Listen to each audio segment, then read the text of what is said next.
Assalamualaikum warahmatullahi wabarakatuh. Perkenalkan, kami dari kelompok 3. Di sini saya mewakili kelompok akan menjelaskan sedikit apa itu Q dan DQ dengan studi kasus yang kami ambil, yaitu palindrom checker. Oke, pertama-tama kita akan mengenal sedikit apa itu Q. Q adalah struktur data linear yang mengikuti prinsip FIFO atau first in first out, yaitu dimana elemen yang dimasukkan dahulu akan keluar terlebih dahulu. Contoh penggunaannya seperti pengurusan cetakan dalam pencetak, pengatur caraan berbagi tugas atau task scheduling, simulasi barisan pelanggan, dan banyak lain-lainnya. Lalu selanjutnya pengertian DQ. DQ ialah singkatan kepada double ended queue, yaitu struktur data di mana kita boleh menambah dan membuang elemen dari kedua-dua ujung, hadapan dan belakang. Contoh penggunaannya seperti penjadwalan tugas seperti dalam sistem operasi, lalu ada undo atau redo dalam aplikasi, lalu ada algoritma sliding window, dan banyak lainnya. Di sini sedikit studi kasus yang kami ambil, yakni palindrom checker. Palindrom checker adalah sebuah program untuk mengecek apakah sebuah string bersifat palindrom. Palindrom itu apa? Palindrom adalah sebuah susunan karakter yang bisa dibaca sama melalui dua arah, yakni depan dan belakang. Misalnya seperti malam, jika dieja dari depan MALAM, lalu jika dibalik maka sama MALAM. Lalu ada katak sama juga, dan lain sebagainya. Ini adalah contoh flowchart dari Q dan DQ. Nah, dari sini adalah program yang dibuat untuk program palindrom Q. Algoritma program Q ada yang pertama deklarasi variabel Q yang berartikan Q kosong, deklarasi variabel reverse word yang berartikan string kosong. Program meminta input berupa string kepada user. Input dari user akan disimpan di variabel word. Lakukan perulangan pada masing-masing karakter di dalam string pada variabel word. Setiap kali perulangan berlangsung, maka satu karakter akan dimasukkan ke dalam queue menggunakan metode enqueue. Lakukan perulangan pada masing-masing item di dalam queue. Setiap kali perulangan berlangsung, maka satu item di dalam queue akan digabungkan dengan string kosong pada variabel reverse word. Program mengembalikan hasil dari perbandingan dari variabel word dan reverse word. Jika kedua variabel memiliki nilai yang sama, maka program mengembalikan true. Jika tidak, maka program akan mengembalikan false. Nah, untuk yang satu ini, program palindrom DQ. Nah, algoritmanya, deklarasi variabel DQ yang berisikan DQ kosong. Program meminta input berupa string pada user. Input akan disimpan di variabel word. Lakukan perulangan pada masing-masing karakter di dalam string pada variabel word. Setiap kali perulangan berlangsung, maka satu karakter dimasukkan ke dalam DQ dengan metode addFront atau addRear. Dilakukan perulangan while dengan kondisi ukuran DQ lebih dari 1. Di setiap perulangan, item terdepan akan dihapus dengan metode removeFront. Item terakhir akan dihapus dengan metode removeRear. Item yang dihapus akan disimpan di dalam variabel. Item terdepan akan disimpan di dalam variabel frontchar. Item terakhir akan disimpan di dalam variabel rearchar. Bandingkan nilai dari variabel frontchar dan rearchar.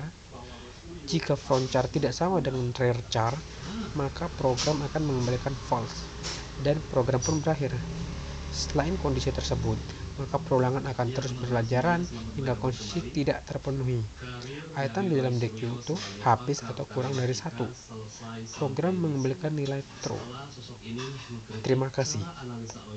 Assalamualaikum warahmatullahi wabarakatuh. Perkenalkan, nama saya Gemaswa Ilma Ghazali Absyafa dari jurusan Teknologi Informasi, Prodi D3 Teknik Informatika dengan NIM 246151004. Di sini saya akan menjelaskan kode program dari studi kasus yang telah kami pilih, yaitu Palindrome Checker.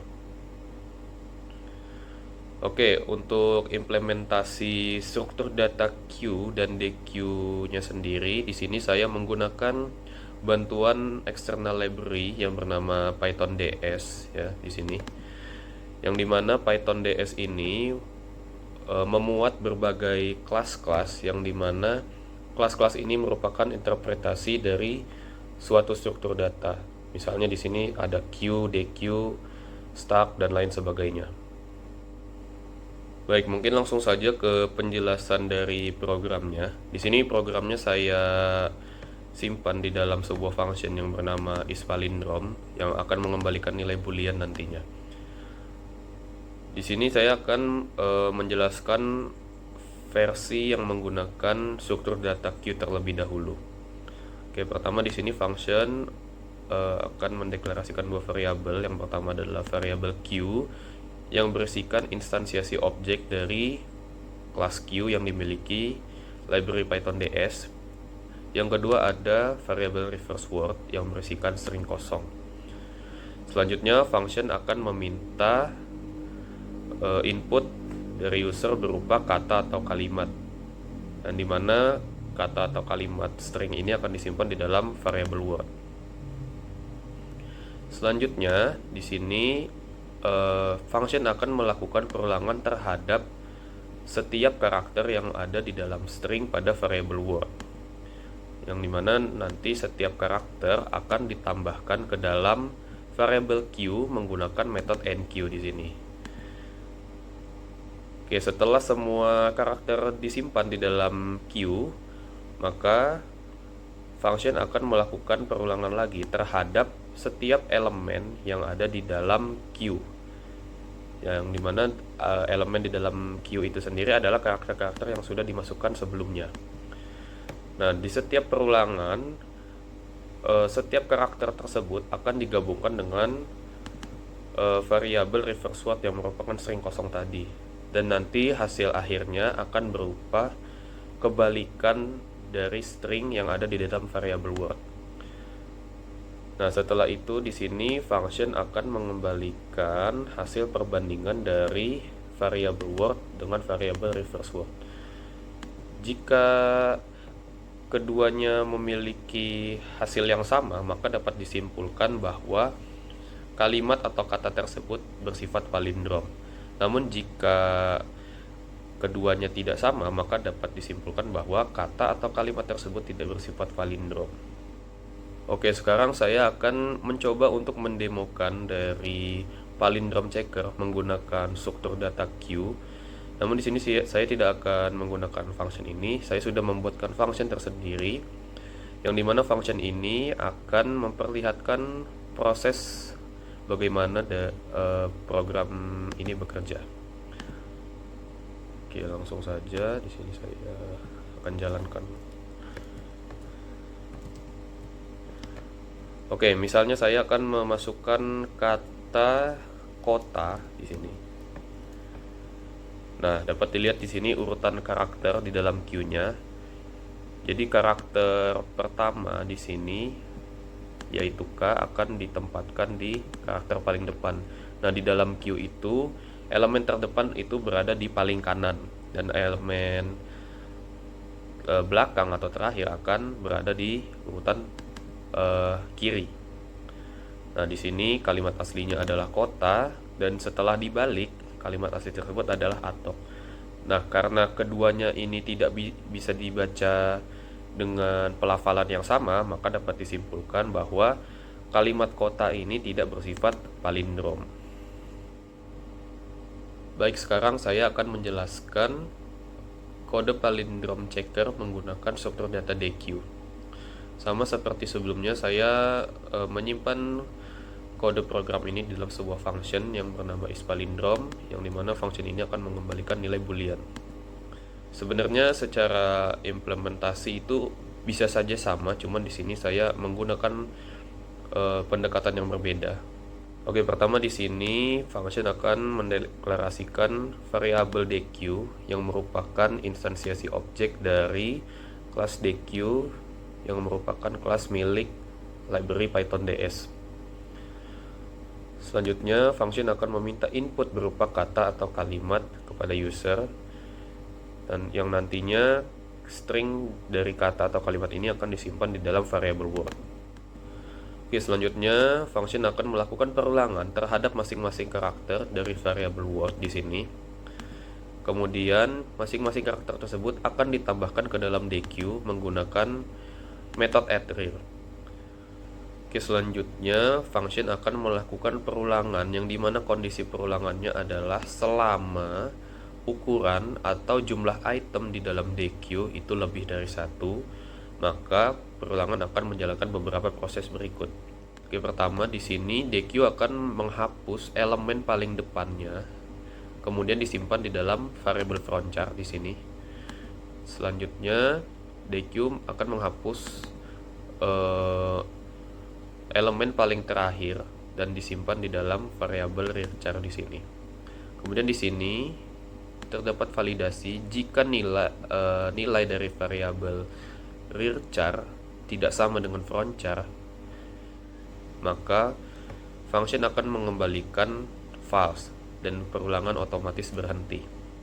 Namun jika kondisi ini tidak terpenuhi, maka perulangan akan terus berlanjut hingga kondisi perulangannya tidak sesuai lagi.